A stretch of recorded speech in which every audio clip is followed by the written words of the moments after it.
Hello, everybody. I'm going to be reading chapter 19 of Mr. Popper's Penguins. And I'm going to finish eating this pretzel. And then I'm going to start reading.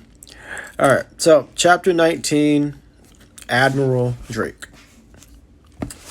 So, Mr. Popper, with Captain Cook, Greta, Columbus, Louisa, Nelson, Jenny, Magellan, Adelina, Scott, Isabella, Ferdinand, and Victoria, was bundled into the patrol wagon and hustled off to the police station.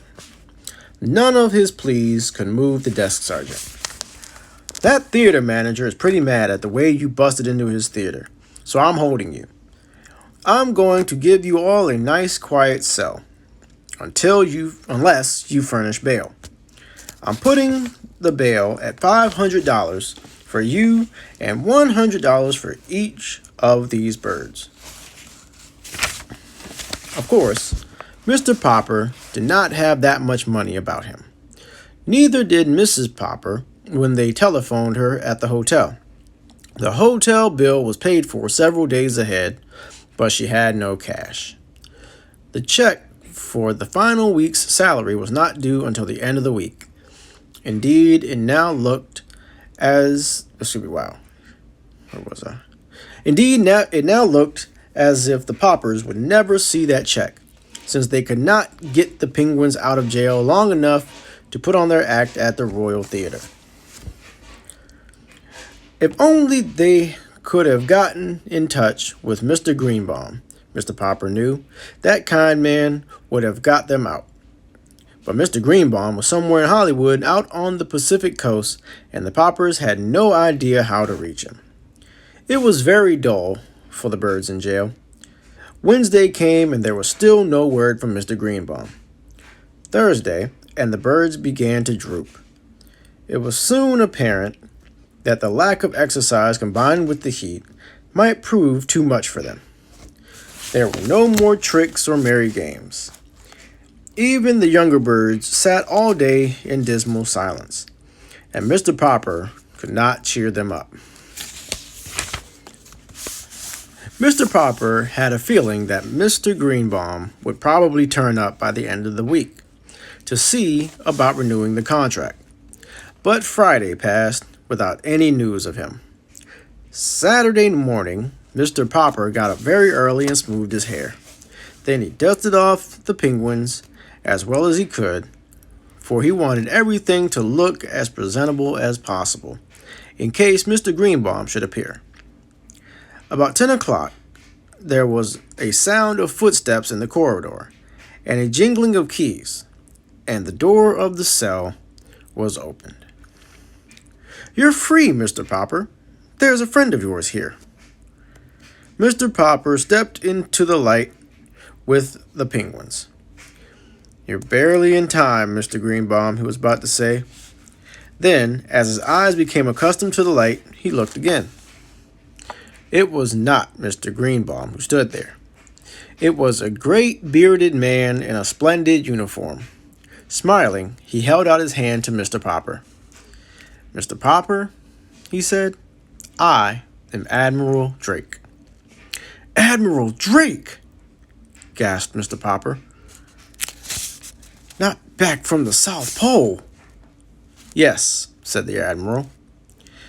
"The Drake Antarctic expedition ship returned yesterday. You should have seen the reception New York gave us. You can read about it in today's paper. But I read about the trouble you were having over the Penguins. So here I am. I have a long story to tell you." "Could we go to the hotel and talk about it?" asked Mr. Popper. "My wife will be anxious to see us back." "Certainly," said the Admiral. And when they all settled in the Popper's room at the hotel, with the Penguins clustering round to listen, Admiral Drake began. "Naturally, when I knew that I was coming back to America, I often thought about the man to whom I had sent the Penguin. It takes us a long time to hear things down there, and I often wondered how you and the bird were getting along. Last night at the mayor's dinner for us, I heard about the wonderful trained penguin act you had been putting on all over the country. This morning, I picked up the paper, and the first thing I read was that Mr. Popper and his 12 penguins were still being held in jail. But 12 penguins, Mr. Popper? How on earth? Then Mr. Popper told how Greta had arrived to keep Captain Cook from being lonely, and how the little penguins had grown, and how the little clever band had saved the day from the Poppers when things looked bad. It's amazing, said Admiral Drake. I've seen a lot of penguins in my time, but never such educated ones as these. It certainly shows what patience and training can do. But now to get to my real point, Mr. Popper. You probably know that I have explored the North Pole as well as the South Pole. Oh yes, said Mr. Popper respectfully. I have read books about your Arctic and Antarctic expeditions. Well then, said the Admiral, maybe you know why we explorers prefer the South Pole. Could it be on account of the penguins, sir? Asked Janie, who had been listening very hard. Admiral Drake patted her head. Yes, my dear. Those long polar nights get pretty dull when you have no pets to play with. Of course, there are polar bears up there, but you can't play with them. Nobody knows why there are no penguins at the North Pole. For a long time, the United States government has been wanting to lead an expedition up there for the purpose of establishing a breed of penguins. I must come to the point, Mr. Popper. You've had such remarkable success with these birds of yours. Why not let me take them to the North Pole and start a race of penguins there? Just then, Mr. Greenbaum and another gentleman were announced. They shook hands all around and were introduced to the Admiral. Well, Popper, said Mr. Greenbaum, too bad about that mix-up over the theater. But never mind. Here's Mr. Klein, who owns the colossal film company. He's going to make your fortune. You'll be a poor man no longer, Mr. Popper. Poor, said Mr. Popper. I'm not poor. These birds have been earning us $5,000 a week. Oh, $5,000, said Mr. Klein. What's that? Pen money. I want to put those birds in the movies, Mr. Popper. We've got the story department working on stories for them already. Why, I'll put each of those birds under a contract that will keep you and the missus on Easy Street for the rest of your lives. Papa, whispered Mrs. Popper, I don't want to live on Easy Street. I want to go back to Proudfoot Avenue. Better consider, Mr. Popper, said the Admiral. I can't offer you anything like that. You say those men at the North Pole get lonely because there are no penguins? Asked Mr. Popper. Very lonely, said the Admiral. But if there were penguins up there, mightn't the polar bears eat them? Oh, ordinary penguins, yes, said the Admiral judiciously. But not such highly trained birds as yours, said Mr. Popper. They could outwit any polar bear, I guess. It was now Mr. Klein's turn to speak. In every moving picture house in America, little children will have the pleasure of seeing stories acted by the Popper performing penguins, he said.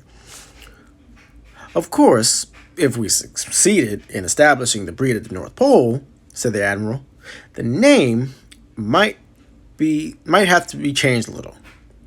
I imagine that hundreds of years from now, scientists will be calling them the Popper Arctic penguins. Mr. Popper was silent for a moment. Gentlemen, he said, I want to thank you both. I'll give you my decision tomorrow. And of course, that's where I'll stop. Tomorrow, I'll read the last chapter of Mr. Popper's Penguins. So, I want to thank all the people that stopped by to see me read this. I appreciate it. Hope you guys are doing well, and I miss you, co-teacher. I hope you're doing well too. Wish we were back at school and stuff, and I wish this wasn't happening, and I wish we were back together again in our classroom, hanging out. But now it is time for me to say goodbye.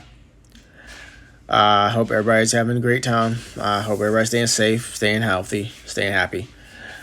And tomorrow I will read the final chapter of Mr. Popper's Penguins, and I will introduce to you the new book that I will be reading starting Thursday. I am very much looking forward to reading this book. You have no idea. Like I said, this book right here, I read it when I was in elementary school, and it's been a long time since I read it, but I still remember how much I enjoyed it and how much I enjoyed that author who wrote it. And so I am very much looking forward to reading it to you guys. So I hope you guys have a great rest of your night, and I will see you tomorrow. Adios y buenas noches.